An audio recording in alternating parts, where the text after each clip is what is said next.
Hi there, I'm Dani Henderson, spiritualtherapist.com. Welcome to part two. Part two with Dr. Chris Lemmon, the genius, the very right Reverend Dr. Chris Lemmon. Yesterday we were talking about human patterns, human potential, and human patterns, and we're going to continue with that realm today. Good afternoon, my friend, Sir, dear Chris Lemmon. How are you? Good. I love it. You're so to the point. Good. After that very elaborate, eloquent introduction. Good. How very American of you, sir. How lovely. We had some fun yesterday. We had lovely responses. People really enjoy your content, which makes me so happy. So we're going to do a quick a recap of yesterday. We were talking about patterns and how people run patterns in their body and how you've got a ton of tricks, which we're going to get to today. One of the stories that you told that had a real big impact on people was when you spoke about a woman who was at a party, but the food was upstairs and she had to get a friend to walk up and downstairs to feed her. You said, "Why are you sitting here?" The woman says, "Well, my knee hurts." So you worked on something called a death meditation, where you got the woman to kind of drop into herself. Right. And guys, I'm going to put part one underneath this video you're watching now, so you can watch part one, and this is part two. Okay. And there's a lot of response from that, but what you found out in the woman was she was still running her own pattern or her own program from when she had to give up half her life to look after her mum and only half her life for herself. And even though her mum was dead, she's still running that pattern or that program of withdrawing from life or cutting half our life away.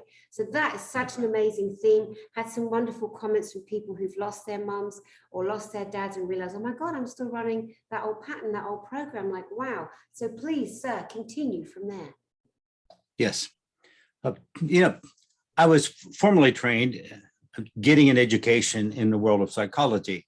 So I was really looking at the world of mental illness and kind of what goes on when the system breaks down, why somebody. And the thing I noticed is that people that were coming in that had emotional trauma also had physical trauma. It's just like they were all sick. Like they came in and they were seeing doctors and they were seeing a therapist. And pretty much, the world of psychology or the world of psychiatry, it seemed to be that the people that I associated with their patients seemed to be a little bit healthier because they had managed a little better. They had deeper seated emotional pieces. But in psychology, people would come in and they'd be stressed out, but their body would be as a result of it, right? So I started looking at like, wow, I'm in this particular field, what makes that different? So the first thing I did, I started exploring how alternate healings work. I would go around and look at channels. I would look at anybody doing anything. I would look at shamans. I've been to Peru. I've been all over the place looking at these people. I can remember a friend of mine that spoke Spanish. He had heard about a healer in Mexico, a shaman, and was at a private home. And so he said, let's go down there. I think he had more interest in the girls than he did the healing, to be truthful. But okay, the girls were cute too.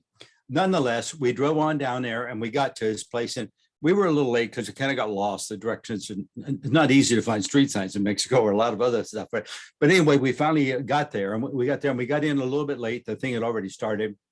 So he was chatting because there was a lot of girls in the living room. He was chatting with the ladies. I went straight through. The house was kind of a ranch house, kind of beaten down a little bit, but it was pretty good size. Obviously a large family there. Had a back porch that was screened in. So the shaman was in the back porch. He was an older man that looked like he was 105. He's older than the dirt, but he moved with some grace. And he had like a massage table out there, and he had someone laying on it. And there was pretty crowded, but I got through the room, and I got out there. And the first thing I noticed when I stepped down off the house onto the cement patio that was screened in, there were snakes that were crawling around on the floor. And I'm looking at them, and they were crawling over my shoe, and you could see the cuff of my pants move. But I'm looking at them, and I'm thinking, I've raised snakes. I've had snakes. It's like, these aren't snakes, but it looks pretty good. So it's kind of intriguing. And I'm watching a shaman, and he's kind of moving around, doing a chant, walking around the table. So he's out kind of like just outside of the person's energy field, just outside the edge. And he's kind of doing a chant, moving it, doing a chant, moving it. And I thought, wow, he's taking whatever's an influence out there, whatever that is, and he's stuffing it into the person. He's just bringing it in. He's dumping it in them. Like, wow, that's kind of interesting. And then he would get them in there and they're shaking around on the table and they're making noises and everything, like whatever. And then he'd go over by their legs and he'd start to just about a half inch above their legs. He'd start to go down towards their toes like this, like he was raking, like you do with the oar healing, with your raking an oar or something.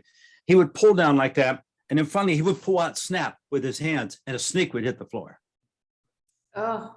And so he was just doing that. So that was his way of processing whatever that dysfunctional energy was.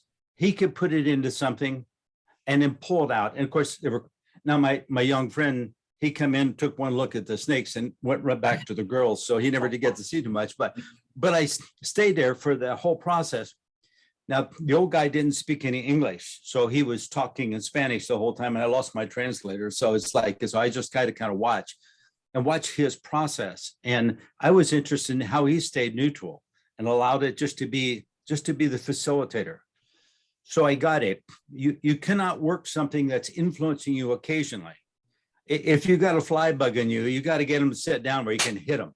You can't you got to bring them in. So sometimes you have to bring it in, not always, right? So, lots and lots of experiences to find out where all these variables are. It was really it. Now, when he was done with the last person, he just looked around. They must have been, I don't know, all over the floor, snakes crawling. He just slapped his hands and of course, all disappeared. It was all over, right? And then you could see he was sweating and he was fatigued because he was wrestling with this energy, trying to contain it. So, I mean, from that, I always put a rule that don't go down the rabbit hole. Don't chase something, right? If you got a beingness or an energy or whatever you want to call it, a demon, I don't care, whatever you call it. It's an influence. To me, I just make it an influence. Depends who I'm teaching. Now, we're just talking. So if I had a group of students, depending on where they're coming from, they really need to have some label for things. They have to have something they can get their head around. So you make it however you need to make it to communicate with those people, right? I mean, it's what you do, right? So, for example, there's some island people, they have a disease that they call the wild pig. And that means that men somewhere around 20, 19, 18 years old get married and start to have a family and have to bring in income and stuff. And they get stressed out. So they act crazy. They beat up people. They just act totally bizarre. So the villagers call it the wild pig disease. And they say that one of the ancients had bit him. And that's why he's acting crazy. So therefore, they have to then treat him for the bite. So they put him in a sweat lodge, they get him all sweaty, they get him, and then they kind of rub his body with oil to get rid of the infection out of his body that he got from the bite. And of course, he gets better with the attention. So all those things, it's never, never, never a question of it being wrong. It's a question of you need to do whatever you can to make it back into a state of balance again. We have so many unconscious moving pieces over here that, now and then, I love the process that I just used today with a lady. She was talking about, she gets excited, wants to move in a direction to get something done, and then she gets an impasse. And then she moves, and then she gets another impasse. So she hadn't managed to get around and mow in her backyard for 2 years. She'd been there 10 years and was maintaining it for a long time, but then all of a sudden, she just became a homophobic and she just never went outside. And she would go out to let the dogs out, but she'd stand by the door and then let them back in again. So that's why she's calling me. So I told her, this stuff, when it starts to break loose, it sometimes slams you. So be careful. So we're working on things. And I said, you have to be cautious because if you don't listen to the clues, it impounds. It literally, the unconscious says, how hard do I have to hit you to pay attention here, right? Because it'll just keep beating you. We all had experiences. We think, why did I do this so difficult? Why didn't I do this easier, right? Why didn't I get out of that relationship? Why didn't I do this? Why didn't I do that? All that what we see. So here she is, and I talked to her last week, and she was like, "Oh, I'm just been so tired. I haven't got anything done. I know I'm supposed to have assignments every week." So this week when I called her today, she said, oh, my boyfriend was out with his friends and he was drinking and he called me up and he's yelling at me about being lazy and haven't cleaned the yard and blah, blah, blah, blah, blah. And he's really beating up on me. And now she was all anxious and her stomach was upset and she was passing out. And it was like, and so I had to stop her. I said, now shut up. I don't want to hear the damn story. Listen, I told you this stuff slams you. So you've been telling me that you need to do the yard before the neighbors complain and they got city out there or something, right? Okay. And we've been discussing, do a little bit, and you did a little bit and you don't do anything. And you do a little bit, you don't do anything. So now he's upset you. Oh, tomorrow he'll be sober and he'll call and apologize.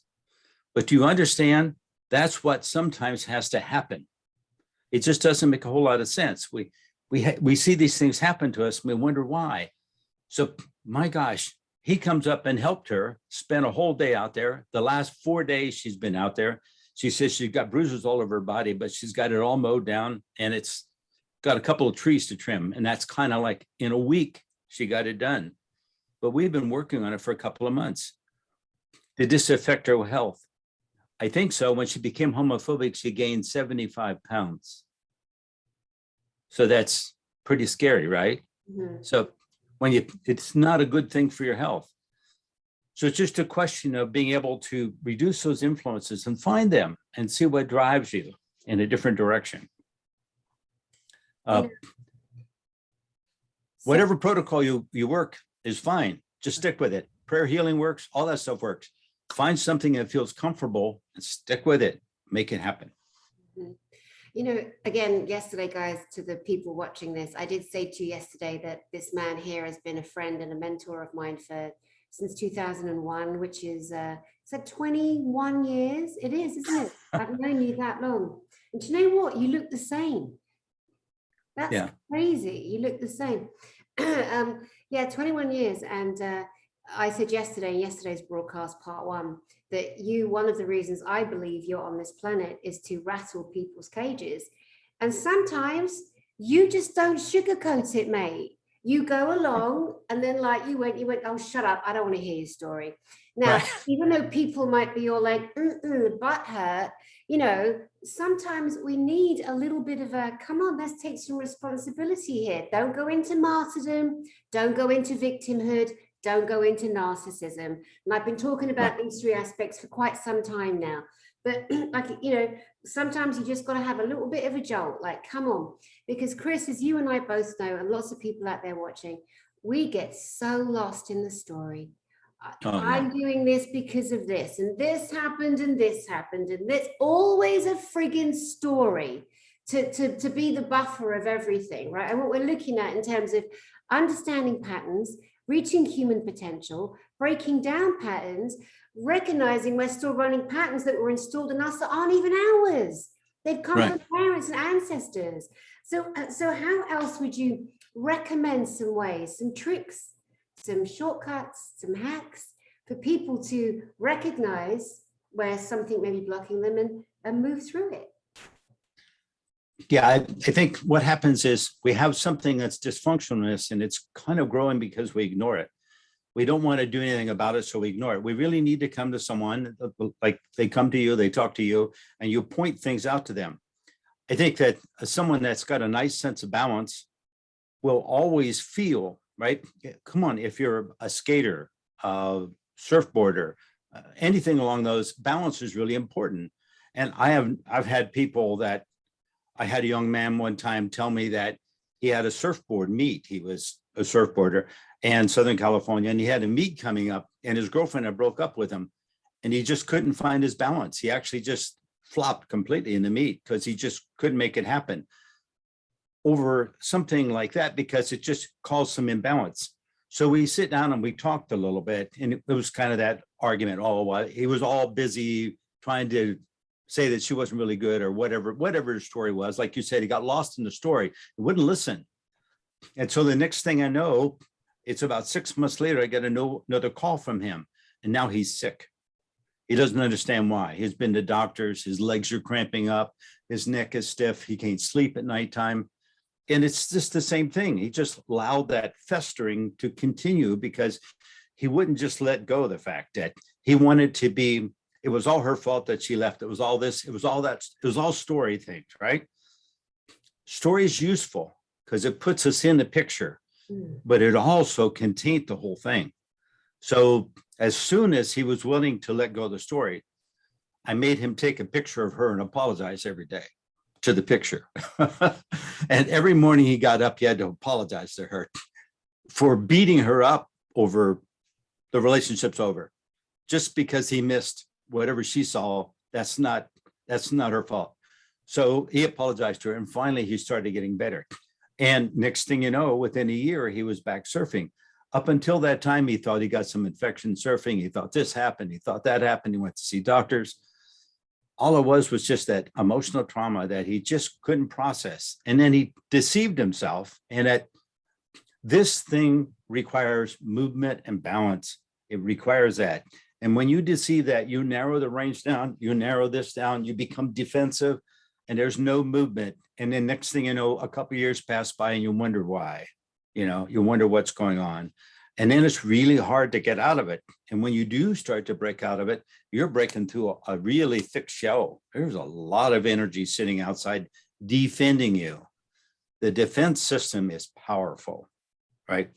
And so it defends you. And it can be very intimidating. So that's why sometimes we just need help, It's just like, that's where it needs someone else out there saying, hey, get over it. Let's move. Let's do this. Let's try a little bite at a time, right? Right. Yeah. And also that's such a good point on so many levels, because it could be, say, a woman watching this right now and thinking, if I just sit down with a friend and have the friend, I tell people all the time, like, we're mirrors for each other. We're all mirrors. Right. So have a girl sit with another girl or a guy, it doesn't matter, and just say to that person, I want to share stuff with you, and just talk to them and have them not say a word. Because sometimes all you need to do is just get your stuff out, get it out without expecting someone to caretake you, like doing something different, like changing or expanding the range. We were talking about range yesterday, but it's so important. I do want to share, again, always in mind that, obviously what you and I are doing is discussing elements of the body and human potential. Most people aren't having these conversations. We're talking paranormal, alien, space technology. I have loads of those, such important conversations on my channel, but not enough of this human potential, how we can actually, without going to a psychic, without having our cards read, like really get in touch with what this is. What is this structure, this vehicle that we're navigating this life in? So years ago, when I was training with you at your school, I was trained with you for 4 years. It was amazing, highly recommend it. There was a saying, seeing someone's pictures. Now, me, as a very clairvoyant person, when someone talks to me and they are sharing, I can see their friggin' pictures. Now, I can't turn it off, it's there. All right. And when they want my help, I'm wide open to it, especially if they book me for a session, let's say. Anyway, one day, one of the teachers at your school, she said, one of the worst stories I've ever heard. And she's like, you'll never meet this woman. She goes, well, I met this woman who was so lovely. And her father, unfortunately, one of the sickest stories, made her and her brother do things that no brother and sister should ever be forced to do. It was beyond sick and disturbing. And so the teacher is telling us students this story, and I'm seeing her pictures. And then anyway, I left. And then the next day was Saturday, and you were putting on one of your weekends. Yeah. And you would do the most amazing exercises with us. So one of these exercises we were doing was to say the word blah, to sit with a stranger and say the worst thing that has ever happened, your biggest shame, biggest shameful thing that's happened to you, biggest terrible evil thing you've done. Anyway, so we're getting ready for this exercise, and this huge big girl walks in. We won't say her name because I know you'll probably remember her name. Beautiful, giant, massive girl, had made herself so fat, and if you're triggered by the word fat, that's on you. That's about you, not me.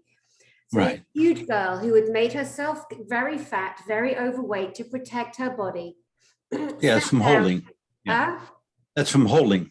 Oh my goodness, but it was Yeah. extraordinarily. God love her. Right. She's such a pretty, beautiful woman all round, but really had made herself insanely, dangerously overweight. And God Right. love her. God love her for the reasons why she did that. Bless her. Anyway, she sat in front of me and she was supposed to just use the word blah. So she starts sitting in front of me and I'm linking into her and she's saying blah, blah, blah, blah, blah. And I'm like, oh my God, this is the woman that teacher was talking about. This poor, beautiful, huge woman is sitting in front of me saying the word blah without saying, so my dad used to rape me. He used to make me and my brother attack each other and have sex with each other, just using blah. And I'm seeing all her pictures. So I was very careful and I was very gentle. And then we just continued with the weekend and all the other amazing, which maybe you can remember some more. Months later, our beautiful friend Mayu, Dr. Mayu Soro Espinosa, was dying. And me and Estelle and another woman were part of Mayu's leaving journey. It was such a blessing to be part. I did last rites on her. You know, I trained with you as a reverend, as an actual qualified minister, and got to do last rites, but anyway, so me and this very large, beautiful girl, we became friends, you know, through this process too. And I felt guilty that I'd seen her pictures. And I felt like I'm not very good at holding secrets from friends, people I love. So I tend to tell everybody everything, right? Privately and with love. And so I sat her down. I said, darling, I have to tell you, the very first time I ever sat with you and we did the blah exercise, I saw your pictures. And she said, I know you did, Dani. I know you did. Yeah. And it was so beautiful because what you just expressed, you know, just doing something different, putting somebody in front of you, just, you know, she knew I could see, but it didn't matter. She felt a resonance and I wouldn't say anything. It was safe with me, you know, it was just beautiful.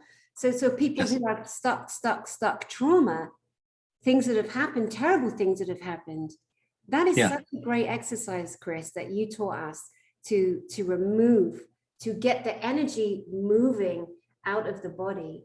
So what do you say to that, and anything else that you'd like to, you know, share along those lines?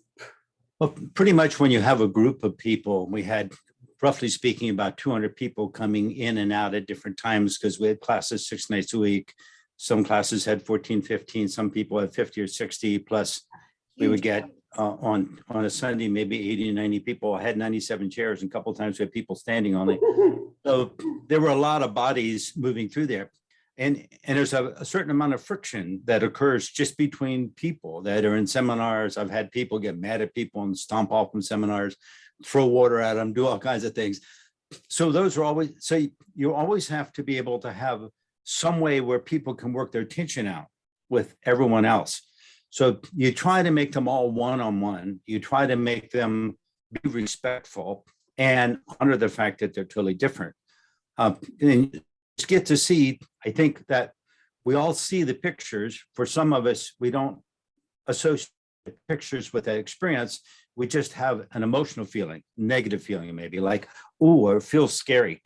I actually had a lady one time that had a very abusive childhood, and she wanted to learn to be an intuitive. So she's sitting down in front of a guy that's overweight and has never seen a dentist because he's afraid of dentists. He's got a twin brother that had died, heart attack, and he was on the same path. And so when I brought him in, I'm looking at that and I could say, okay, I need to get a group of women in here to talk to him. Different approach. He's not hearing it from me. It's almost like combatant. He's feisty in who he thinks he is. Well, she was sitting there and she got up and she walked out and she came up to me and she said, I can't do this. It reminds me too much of my life and I can't do this. And so she just left. She never did finish taking the class. But it was really intriguing watching him. He wanted to sponsor a workshop that he had taken from me, and it was really great. And he wanted to bring his friends in. So I did a workshop for around 50 people. He'd actually rented the whole top floor of a hotel. And we had all these people in there. It was like interesting. We opened up all the doors and he catered it with food. And so we did this workshop and it was really intriguing. When it was all done, he said, I have met these wonderful people and they're all a little broken and I'm a little broken. And he said, so we were getting along really good. I would try to tell them what was wrong, and they would get mad at me because I'm trying to tell them what was wrong. Chris, you can tell people what's wrong and you get away with it. I can't. So he said, I brought all my friends together and have this workshop in here so that I could just done with it. A week later, he died, heart attack. Wow. Right. So that was something to a twin brother. And he just like, I'm on that same, and the same, like they were over both. Up, Chris. You're breaking up so much. You're frozen. Yeah, well, we'll give it a chance to stabilize the internet connection. It's been an interesting. Am I coming through clearer now? Yeah, a little. Yeah. Yeah. Yeah. We don't have much of a storm, but we have a little bit of a rain right now. Sometimes when it gets really stormy, it breaks. I don't know why, but it does. So annoying, isn't it? Well, I'm in Costa Rica and it has not stopped raining. It has rained the whole entire night. Kind of over it. I'm like, oh, I love Costa Rica. It's so organic and beautiful. I'm in the jungle. Like a year and a half later, I'm like, oh, shut up. Stop raining. I'm over it. I'm over it. Anyway. It's so funny. But yeah, amazing. That man that you put that workshop on for, incredible, getting everyone together, trying to leave love with them, trying to get them to heal, trying to get them to look at themselves as a parting gift. Like, like that. And then he dies. Oh my word. Yeah. So it's a really, most certainly, he was strongly opinionated. And when he saw something or did something, he would just speak, So you were very nice. He wasn't so nice. If he would have saw a picture, he would have said something, right? And so very different. He became his own nemesis, but he still loved the people and he still wanted to do something. So he brought his injured family, so to speak, together to all get some type of a healing. And it was very fun doing it. And I had so many emails and letters from those people saying, wow, that was really an amazing experience. So he registered somewhere on the Richter scale for them. Yeah. That's why we do this. That's fun, right? It's interesting place, I think. Yeah. There's a lot of interference your end, which is such a shame. I'm hoping that everyone can hear what you're saying. Yes. So with the exercises yesterday, you were talking about the woman whose mom had died and she had a bad knee and she'd convinced herself that she couldn't get up the stairs because there was still a program running that her mother had instilled that, listen, you spend half your life sacrificing for me and the other half of your life you can have.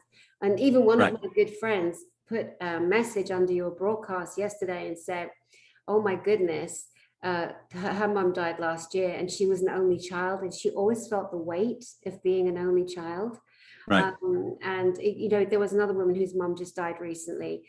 They both commented on that, you sharing that story about that woman, because it really woke something in them. They're like, oh my God.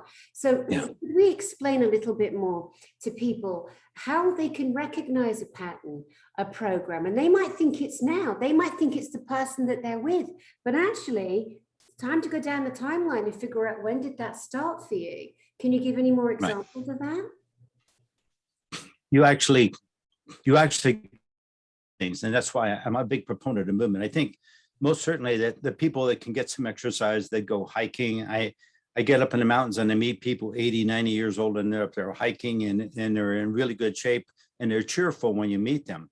And then you see other people on the trail and they got their, I saw a guy the other day and I said, hey, how you doing? And he said, getting better. And I said, yeah, I said, it's amazing sitting here in nature for a little while, and then he paused for a second. You could see him struggling with something. And so I just said to him, I said, turn all the way around one time, 360 degrees. He's kind of looking at me like silly. I don't know why he didn't just walk away, but he stood there and turned all the way around. And I said, I just wondered if all of that garbage that's on top of you is all over you everywhere, or just on the front. And he said, oh. And I said, is it just on the front? And he said, it is the front. So for whatever reason, you're trying to change your image. What are you trying to change? Why are you mad at someone because they want a different image from you? Who's making that demand? His eyes kind of get a little puffy. I thought he was going to cry. Oh. He says, oh, I got to get on my walk. And then he took off. But he just had a realization. There was something that there was at work or a relationship, somebody all of a sudden said, I don't like your attitude, maybe, or something like that. I don't know what for sure, but you could see it was like face to face. So he had to put up a different valence of who he was. He had to defend himself. He had to put out like a happy face. Maybe what he was dealing with inside wasn't so happy. And so that's the place to come back. And I could just see that if that sits there for a year, 2 years, 3 years, 4 years, it just gets worse. Your field comes in, you can no longer access energy. You're not getting anything done. You quit moving. You sit there, you ozone out in front of the television. You don't talk to anybody. It gets worse and worse and worse. And then health becomes a problem. And so that's the issue. I've never owned a TV. I'm not so much anti-TV or anti-entertainment, but I never owned one because of the fact that I found I can get lost in one, right? I can just sit there and watch him when it's all over. I'm thinking, I just spent 2 hours watching something. I don't even remember what it was. Like, what am I doing this? So that's it. So I got to the habit where I'm on a trip and I'm in a hotel room. I don't turn the TV on. I take a book with me if I need to read, but I would much rather go out and meet people, go walk around. I'll go down the lobby and talk to people. I'd much rather do that. And allows us to interface and become part of the real world. If that expands out, the rest of us have problems too. Together, we can solve all the problems. By ourselves, get me in front of someone that fell down more times than me, and we got great stories we can share, right? Yeah. And that makes us all better, right? Because now we're guided in motion. Okay, let me plug my battery in. Computers are interesting. Yes, and rude. And yes, having the TV, I understand that completely. Let me just I've got you on speaker. Let me just come back so we're on screen together. Even that doesn't want to behave itself today. But yeah, I wanted to remember again. So every time I'm with you, I always remember other stories of some of the students that you had. And now this lady gave me permission to use her name, but I'll only use her first name. Years ago, it was you, me, Mayu, and I don't remember who else. We went to a woman, Linda. We went to her house. Linda was going through a very sad time. And I've told this story, and it's also in my book because it's such a good one. So we went to a house blessing, and you were teaching us how to read the energy of a house, how to feel into a room, how to have our own experience and not be influenced by anybody else, which is so important. Like, you're so cut and dry, black and white, like this is your experience, this is your frame of reference. So in terms of metaphysics and psychology, you're the best there is. So I'll never forget, I walked into the kitchen of Linda's house, and there was a woman's spirit standing right in front of me with her arms crossed. This old bitch, and she was an old bitch, and she was angry and raging, short dark hair, standing looking at me. So I saw her straight away, and then I ignored her on purpose. Yeah. And then I look around, and there's a place setting, a knife, a fork, and a mat. Have you heard this story? I didn't tell it last time, did I? No. Good, because I know I've written it in my books. I don't want to keep repeating stories. So there's a knife and a fork and a glass and a placemat. And I went, oi, Linda, you guys are in another part of the house walking around. She comes in the kitchen. I went, Linda, who is that placemat for? She went, my daughter. I went, Linda, who is that placemat for? She said, me. I went, Linda, who is that placemat for? I said, it's for that bitch by the sink. And she went, oh, don't say that. I went, no, Linda, I will. I said, that angry bitch by the sink. She goes, it's all right for you. You'll leave and she'll still be here. I said, no, Linda, she won't be here. That ghost is going to get her ass kicked and she's leaving today. And don't you dare lay a placemat for her and acquiesce to the energy of that aggressive witch of a woman. Anyway, it turned out that woman had died in the house. I don't know if you remember this, but she died in the house. Yeah. Anyway, a little clearing. Then we went in the living room, all of us together. We're sitting down and Mayu was there. And there was this piece of furniture. And it was like a hat stand. It was a really heavy piece of furniture. And it had some kind of an attachment to it. And not only that, and we all picked up on that. And then we all could see that Linda was like drinking in front of the television every night with it on, falling asleep, comatose by numbing out on the booze. And there was stuff coming in through the television. And so do you remember, we all sat around like discussing. So what do you remember about that? And I know that you're very good. You separate the energies. You don't go into the demonic stories. And I do respect that. But energy does exist in whatever label we give it. People are doing this every night, sitting in front of their telly, drinking themselves stupid. I've done it, numbing out. So what can we say about that? This is why we really need to have someone out there, because easy. You see people that end a relationship or some relative dies, and I can remember we had an earthquake in San Francisco, and I was teaching in Palo Alto, and so I called all the students that I had coming to a class that night, and I said, obviously the class is closed because of the earthquake, so I don't want anybody out on the road. So I'll see you all next week. So then and all of a sudden everybody shows up for one lady. So I actually went, when class was over, I went and called her and I said, are you all right? And she said, well, with the earthquake, you can't go outside anymore. It's not safe. It's like, wow, that's kind of interesting.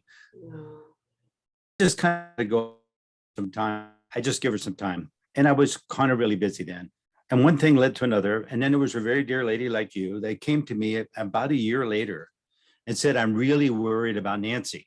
She has not left her house since the earthquake a year ago. She's like, orders food in, all this kind of stuff. She doesn't go anywhere. So this lady and I went over to her house. We knocked on her door and we stood outside for probably 20 minutes till she finally opened the door a little crack and said, I said, no, but we can come inside. So why don't you let us in? Oh, we went inside and the house was a mess. Oh, God. It's like, oh my gosh, because she had been just bags of trash. I said, okay, our first step is that we don't want you going outside. So I'm going to bring a group of people over this weekend. We're going to take the trash out. I took 27 of those big black garbage bags out of there, full of trash. She had lost, and she was really weak. And she'd be standing there and you see her, I thought she was going to faint. It was really interesting. We bought her some food. We would go see her once a week and just go visit and say hi and sit down. And I would coffee for $4. I wasn't going to make anything in there. and we'd have coffee and we'd talk for a little while. Then we'd come back next week and come back next week. And finally, one day on a Sunday at our meeting group, she walked in the back and she stood there. And when the meeting was all over, everybody left, I walked over and she just started crying. And she said, what do I do? And I said, you've done it. That's it. Isn't that amazing? The fear. It's like she wasn't even in San Francisco. She, way. And it's just like that fear went through her.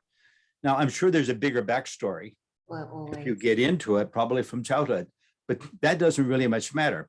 Bottom line is that dear friend of hers and myself going over once a week for a couple of months was what it took to get us through.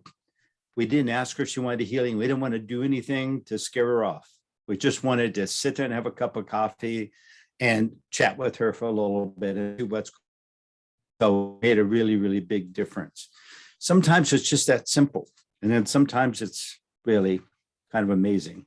Amazing. That's so emotional. Well, with Linda, the conclusion to her, once we saged the house, we said prayers, we brought angels, whatever it was that she believed in. And what gave her comfort. And then 3 weeks later, she turns up at class and she walks in the door and none of us recognized her because I missed a bit, a really good bit too. When I walked around the house and was feeling in, when I went in the bathroom, I could see the energetic imprint of Linda, that she always walked in the bathroom like this, never looked in the mirror, always hunched over like an old woman. And so I called her in the bathroom and I said, Linda, you never look in your mirror, do you? And she's like, no. I'm like, you look in that mirror. She's like, I'm like, Linda, you're beautiful. Look in that mirror. Come on, Linda. Come on. Right. So we got really close to the mirror and did the exercise you taught us, look into your pupils, look into the flowers around the eyes. Right. Anyway, so we did that. And then I said to her, Linda, go get a piece of paper and a pen right now. Right now. So she's like, okay. So she was a very timid little thing, but she knew I was loving, right? So then I wrote on this big piece of paper, I am a sexy bitch. I know if you remember that.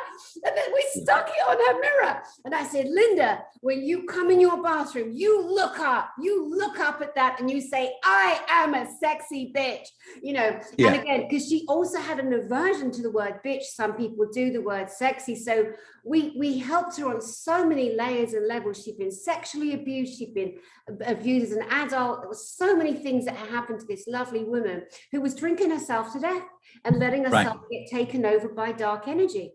When she turned up at school, at class, she not only had dyed her hair blonde because she dyed the outside to the way she felt on the inside. Her eyes were bluer and she just walked in. She was sparkling. And I remember you walked over and you just put your arms around her. You just welcomed her. We were all so happy to see Linda back. I mean, it's amazing. There'll be people watching us going, I need people to come around to my house. Why don't people come around to me? Well, it isn't always possible, of course. But these stories give you hope because these are real people that you and I are talking about. And we're the people that go out and start bringing more love, start helping. Because there's always, what I also learned from you, there's always a matching healing. Not that we're looking for it, because that's the wrong thing to do. A matching healing. Yeah. Yep. When you take someone into the light and the light too, that's just the way it is, right? So when you walk with them out of that place, why you wind up somewhere in the light, you just have no idea. So that energy starts to flow. And a lot of times it's like, I think to me, it was one of the most energizing things is being able to go, I've done tons and tons of house blessings, house healings, whatever you want to do, whatever you want to call that, right? It's just like, it was just kind of most amazing. And I had a lady one time that had all the windows in her house were broken. Her son, he would do these screams and the windows would break. And it was really kind of interesting. So what I did with him is I made plans with her on a Saturday, glass shop where they install windows. And I got this guy to go show him how they install windows and what they do. Because he was trying to get in the healing. He was doing it in a bad sort of way. Breaking windows is not a good way. Screaming till a window breaks is not a good way. Yeah. And so he's looking at the guy fixing the windows and what it took. And I don't think everybody. And secondly, the guy, of course, thought I was going to buy all these windows from him. That's why. So we're losing you, Chris. Talking to the kid, and he started understanding the process. So the process of being the and the process of fixing the window are not two that go together, right? He needed to find another way to get the energy out of his body. And so he did. He most certainly talked to his mother into giving him singing lessons. Oh my God. I would have never thought of that at all, right? It's just like, what do I know? I'm looking at him and I can see he got something jammed in. I don't know what. I can't see it. He's really buffered. And all he does is put his head down like that lady. He just put his head down and he won't look. It's so beautiful to see these people open up. It's just so much fun. You have to be a genius to do this. It's really very, very easy and it's fun to work with people. It really is. Yeah. Yeah.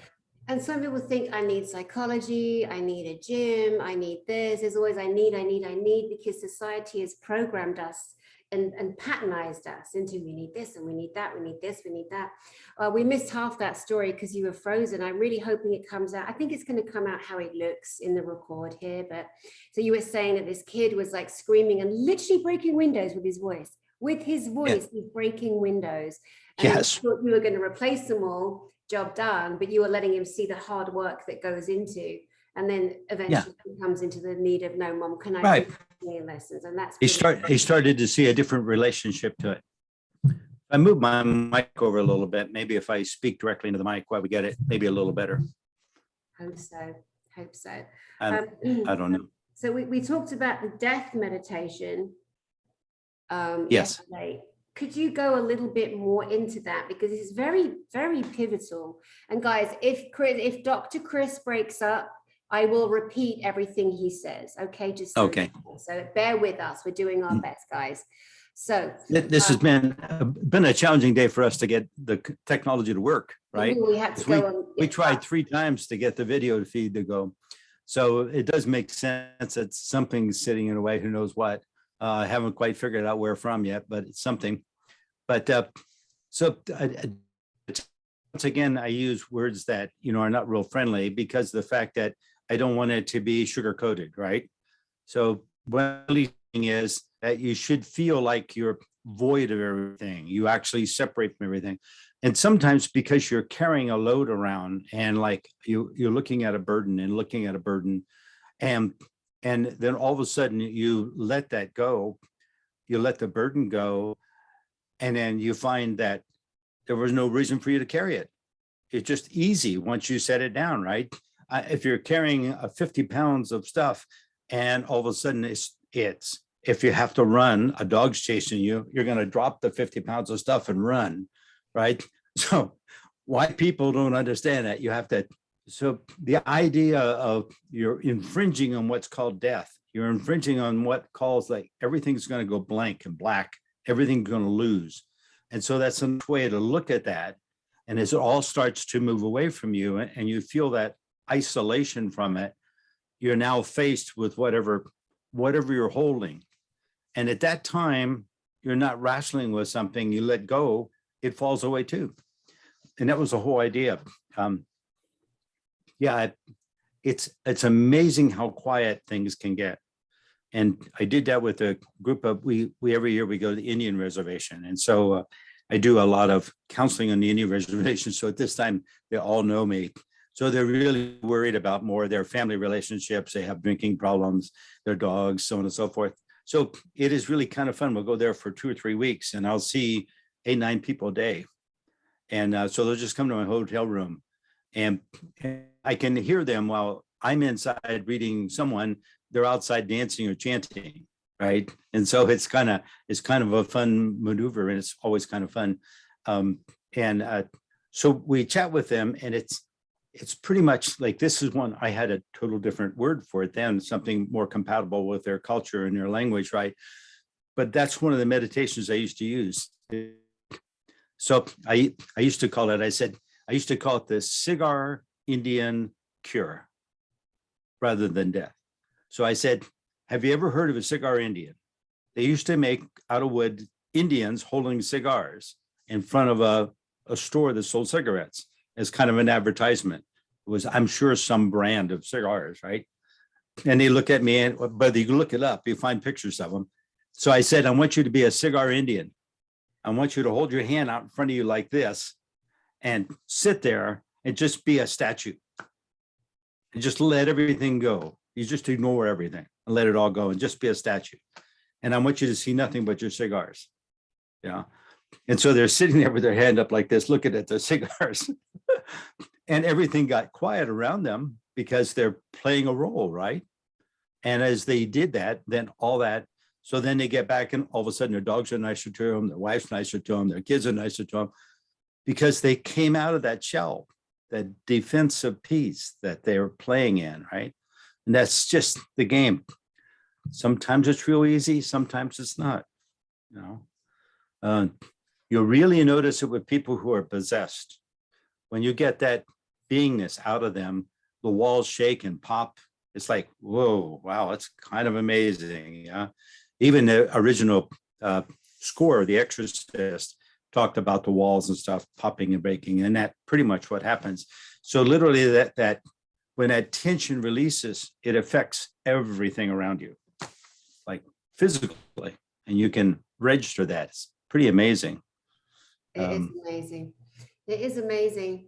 Oh my God, we could go so many different ways here. I need to keep my mind on track because, you know, once you start going into that side of things, well, let me again, you know, share with you in storytelling and helping people supporting their patterns or figuring out where a trauma might come from, where a program locked in may come from childhood or from recent. So when I was training in therapy and I was doing my neuro-linguistic programming course, which all of a sudden has been demonized, NLP. I mean, there definitely are ways to control the mind control techniques, but it's not through neuro-linguistic programming. And the way I use it certainly is to help people like break down, shrink down an energy that might be blocking them. So to that regard, there was a woman who was beyond terrified of butterflies. And it was such a chronic fear that she might see a butterfly. All her life, it got worse and worse and worse to the point she was agoraphobic and would not leave her home. Anyway, she goes into a clinical regression, and it turned out that when she was a little girl, she was in the garden and she had a butterfly net and she's catching butterflies and she's 6 years old and her mum was a violent bitch. And the little girl's in the garden and she sees this blue butterfly and she's just about to catch it when her mother comes up beside her and hits her so hard and the little girl falls over and she's all traumatized.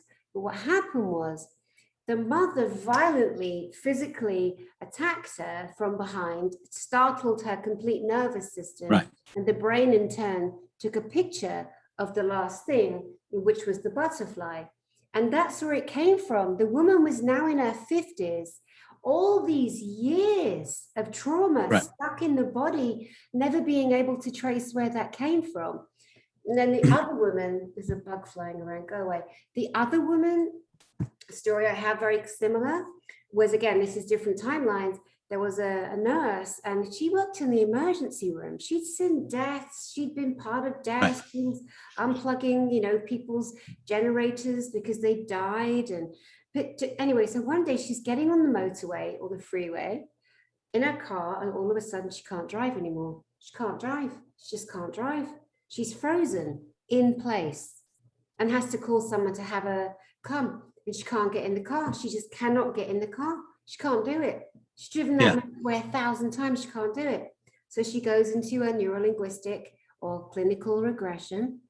And it turned out that a week to the time that, so this was a Wednesday at 9:25 in the morning. She's getting frozen solid and can't drive the car on the freeway. A week earlier, at the same exact time, a little 5-year-old girl had died in this nurse's arms. And this nurse knew that little girl. And this nurse had her own 5-year-old. And the nurse knew the mother of the child. So it kind of made it much worse, even though every death is bad. And so it turned out that she was so good at not going into shock, because that's what an ER person has to learn to do. But the emotional connection to that little girl that died in her arms in the emergency room, her body had held it and held it and held it in place and then released it. And it just so happened that she was on the freeway at the exact time a week later when that little child had passed. So she was able to link that to that trauma and then kind of release that. So just to share people again, human potential, human patterns, cycles, programs, is you never know which end they're going to come from. So please, what say you to that? And in your example there, if you actually saw the picture, you'd see the picture of a butterfly, and that doesn't always tell you what's going on. And so you would see that big picture and you think, my goodness, why could someone be frightened by a butterfly?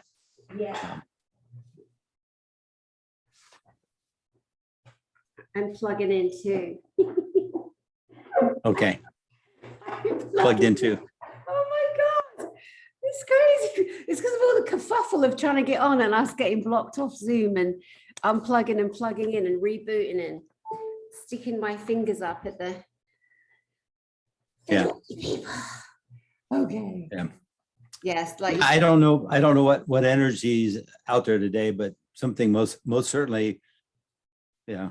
But we have so much tenacity, we just kind of move through this. It's going to be whatever it's going to be. you know, I find hand symbols work, and I often say one of those and one of those, you know. Yeah, I know, whatever. You move your hands fast, it looks like you just got. Hand symbols are funny. Anyway, yeah.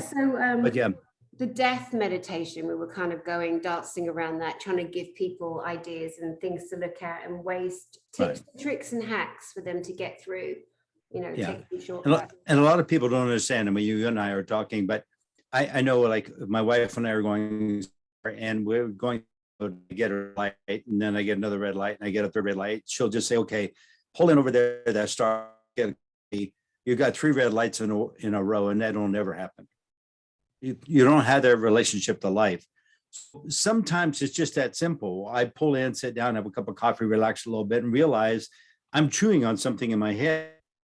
And it's like, that's not what I'm doing today. Right now, today, I'm with my wife and we're going out on a little trip. We're looking at flowers. We're going for a walk. We're doing something.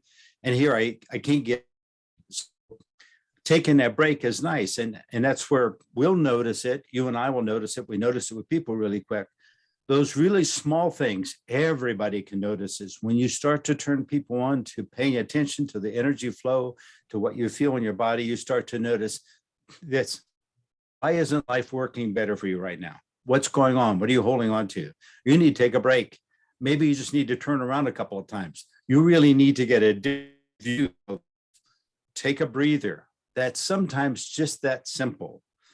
Most of the cases you and I get are people that have been stuck in this for quite a few years. So it takes a little more time to get them unwound.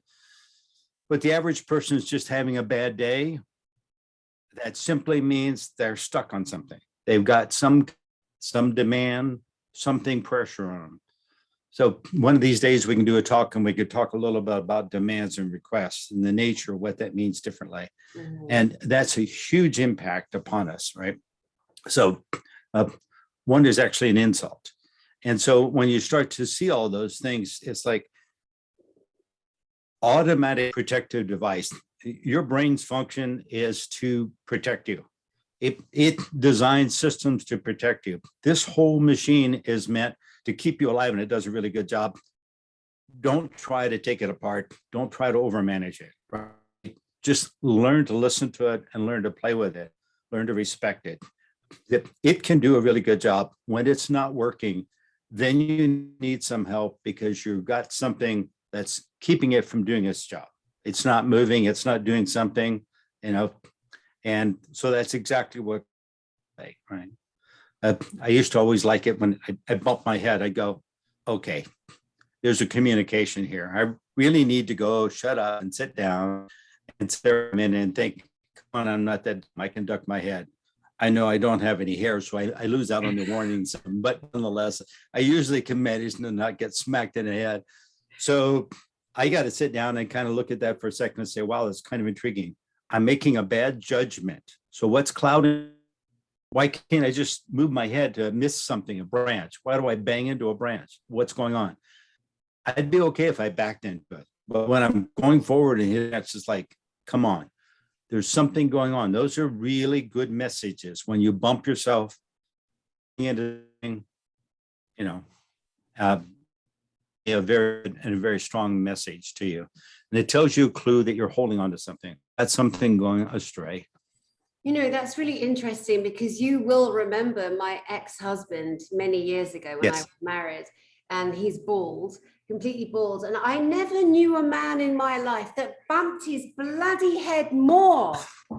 I'd be like, mind that there, and he would still bang his head. It was just like, dude, do you think there's space there? Because there's actually a head. Like he was always bashing his flipping head. It was funny in the end. I'm like, he's going to bang his head. Bang, told ya. You know, I just gave up trying to warn him. We lost you a little bit with the red light story. And I know this to be true about you and your beautiful wife, who's an incredible musician, you guys. Oh my God, Deb. Such a musician. She actually created the beautiful choir at your church on a Sunday, because it was school and then there was an option for church, which was a really interesting gathering of metaphysicians, you know, of all religions or no religion around the world. I really miss your services. They were fab. And your wife made a beautiful choir, and it was so lovely for those that were still attached to that kind of reverence. It was just wonderful. But yeah, you and Deb, you're in the car, you're driving through town, and you hit red light after red light after red light. That doesn't happen to you. You're the green light man. You can manipulate the energy of the lights. You can change every light to green metaphysically. Right. Yeah, you're magic like that. And it's not difficult to do. And you're someone who's mastered that. So yeah, you're right. When the lights are red, red, red, Deb's like, yeah, no, we don't do red lights, my man and I. Pull over, get a coffee. Get a coffee, Chris. We need to sit down and figure this out. I love that. Yeah, amazing. Where else can we go? I like the idea of down the road broadcasting on request and demand energy in the body. But again, I just want to make sure that we cover as much of the patterns and programmings and people realizing they're still being run and governed by mom, dad, teacher, lover, brother, sister from years back. And that's come into something else. And then going back in again, finally, to the death meditation. So how else could we take ourselves into a death meditation where we basically neutralize, become neutral to something that's bothering us without actually dying? It sounds very dramatic to say death meditation. Right. No, and to do the death meditation, really, for an awful lot of people, they get cautious and they don't shut things off. So that's what I'm saying. Pretty much first level meditation is just to get an idea of stillness. Notice that things can be still. There's stuff moving around out there, but right around you have a stillness, a calmness, right? It's kind of like looking at the rain out your window. You're not in the wind, you're not in the rain, but you can see it. So you're separate from it. So that first step is getting separate from it is kind of like where people would start to be at. Now, when you would be at a death meditation down there, you wouldn't even be out the window looking at the rain. You would then all of a sudden the rain would disappear. So you don't have those associations. But I think in the very beginning, those associations of being able to look out and realize you're not that. You can choose to be affected by that or not. And that's kind of a big part of the difference. And I think that's what helps. I'll move my chair over a little bit so I can get more direct to the mic.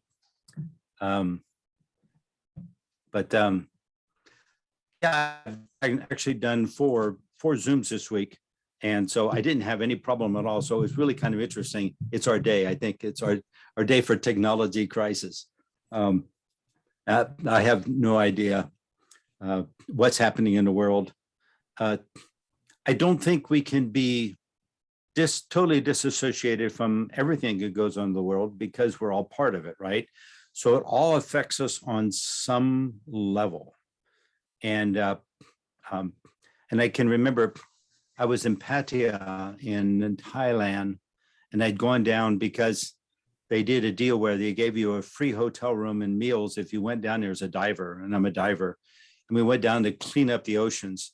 And so I went down there for a week to clean up the oceans every day. And one morning I got up, we were supposed to be down the diving boat. And when I got up, my pillow was all covered with hair. I don't have that much hair to start with, but it was all covered with hair.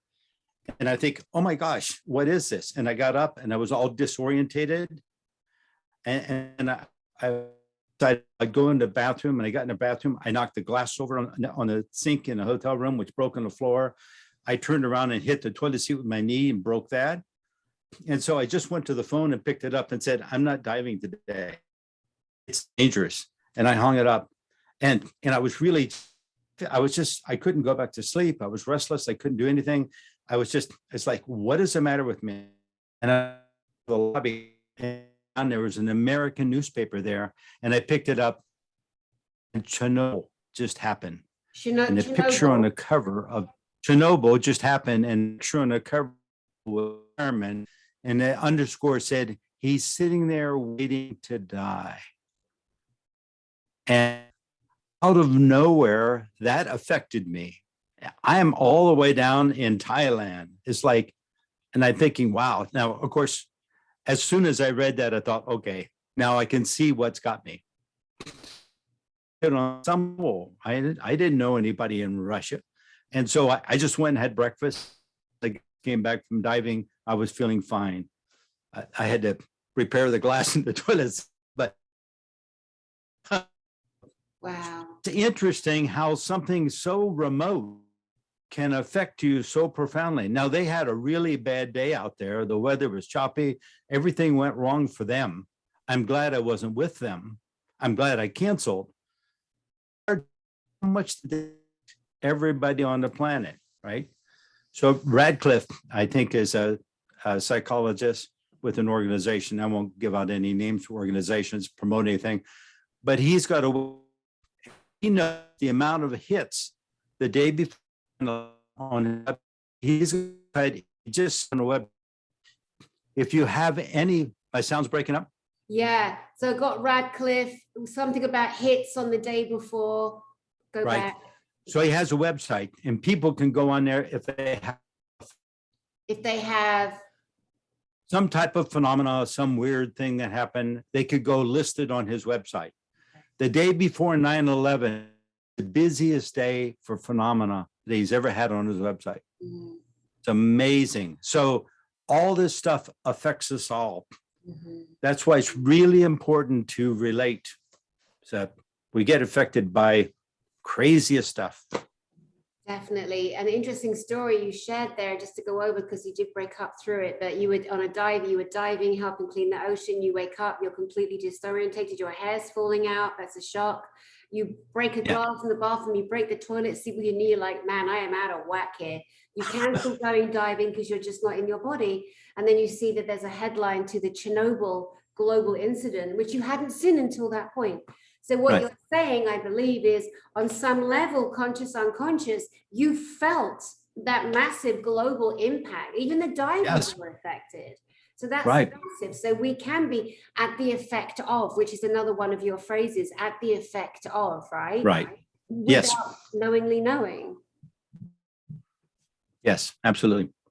I think we've gone back and forth with this. Why don't we just kind of wrap this up and then see if we can't then come back like next week and see if we can't play with something that has to do with, right now we're in a time of high demand, right?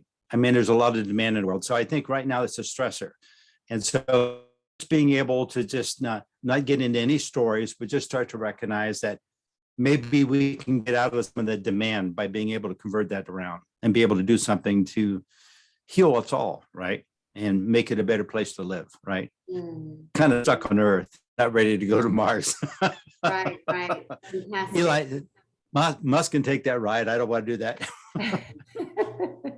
Brilliant. Well, to say to the audience out there, guys, let us know in your comments. Do the comments under the broadcast, not necessarily in the live chat, because once obviously when this ends, if the live chat goes, and I'm not going to go back scrolling back through it. So if you put comments to request Dr. Chris to come back and discuss that topic of demand and how to heal this current stressful time, we can definitely go deeper into that and what brilliant beings you are out there in your own human potential. Dr. Chris, any final words for this week?